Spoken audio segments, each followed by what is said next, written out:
The Dark Ages, like everything else in the game, is big.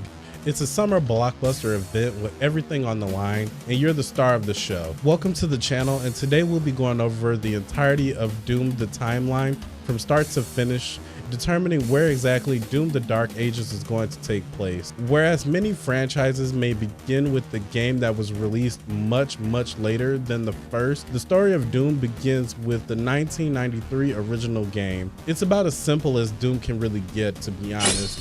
Here we learn about Hell itself and how it managed to invade Mars.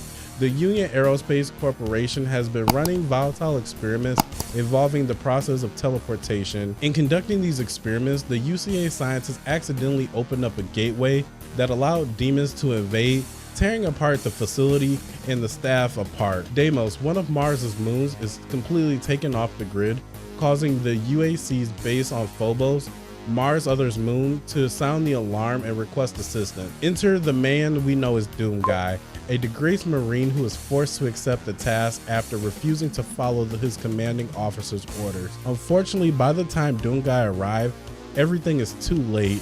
Much of the UAC's staff has been slaughtered or become possessed to fight on Hell's behalf. Doom Guy is now a one-man army.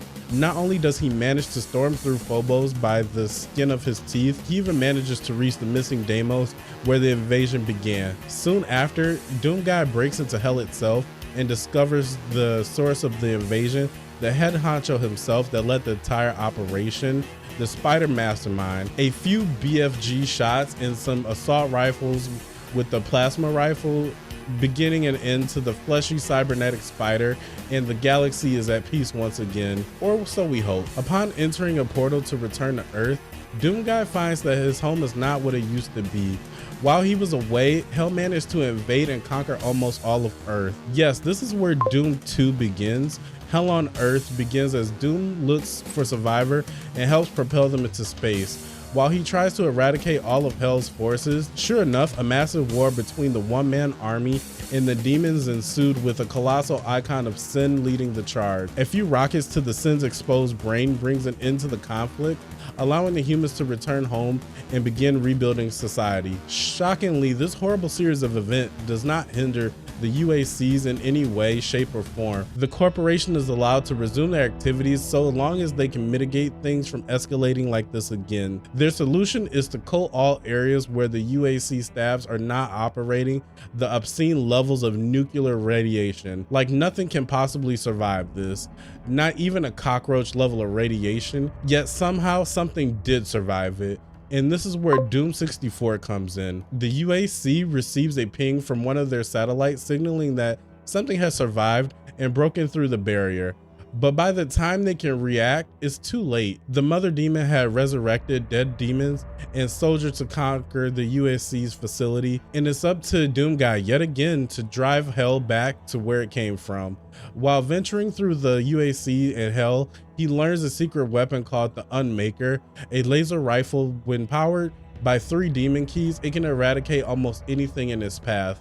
However, even after the mother demon's death at the hands of Doom Guy, Hell's forces are still advancing with their plans. Turns out the mother demon had a twin sister known as the Resurrector, who banishes Doom Guy all the way back to the UACs for another round of demon slaying. Of course, this takes almost no effort for our tormented hero, but sadly Doom Guy comes to accept that if he was to return home, there is no telling when this might happen again. The best way to save humanity is to remain in Hell to keep the demons busy. So long as he lives, Hell knows it cannot fully execute another invasion again. And so Doom Guy remains and is soon to be known as the Doom Slayer. Now, normally this is where we jump into the third game, technically the 4th game in the franchise, but here the weird thing is about Doom 3, it's kind of its own thing. Folks have their own thoughts and theories about how it ties into everything though. For instance, the manual for the NES port of Doom does state that the original game takes place in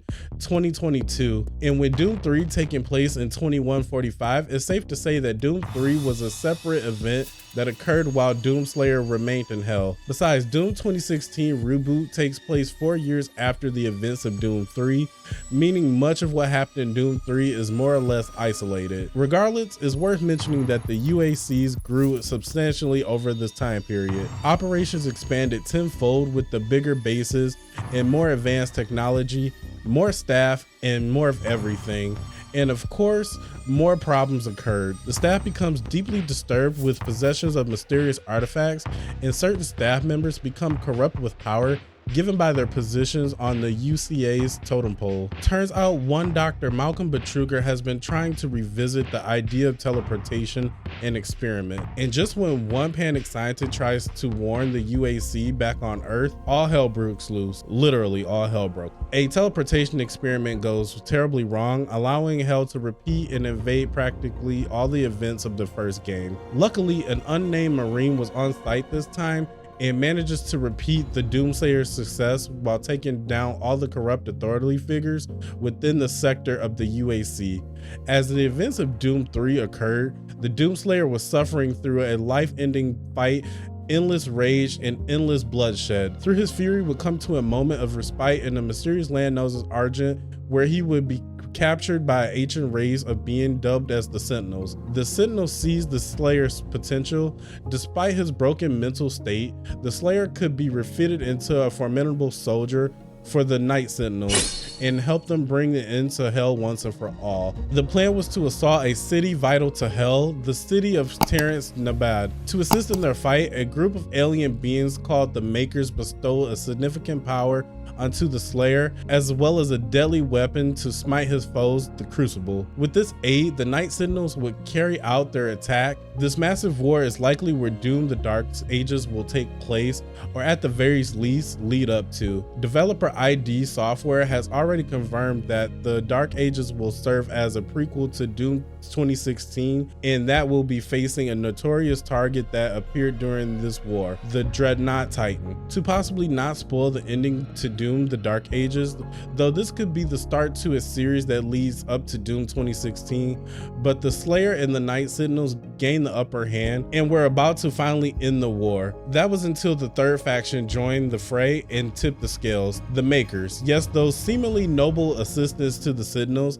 had plans to turn the tide of battle and give hell the advantage. The Maykrs lived off of a source of energy provided by their higher being, the Father, but one of their own, the Maker known as the Semperium, betrayed them and had stolen their essence of the Father. The essence was never fully recovered and placed the entire Maker race in a compromising position. Either let their kind slowly wither and die, or seek a new source of energy to live on. While the war between the Night Sentinels and Hell raged on, the Maykrs learned that they could live off of a power source called the Argent energy. This material was created from the souls of the damned, which could then purify the technology to become a renewable energy source. The husk of soul is then said to be turned into a demon. The Maykrs lived on to another day, while hell gained a new soldier. Once the soul is extracted, the husk of human body will over time transferring into a demon you fight. Now the extracted soul that remains will power their will.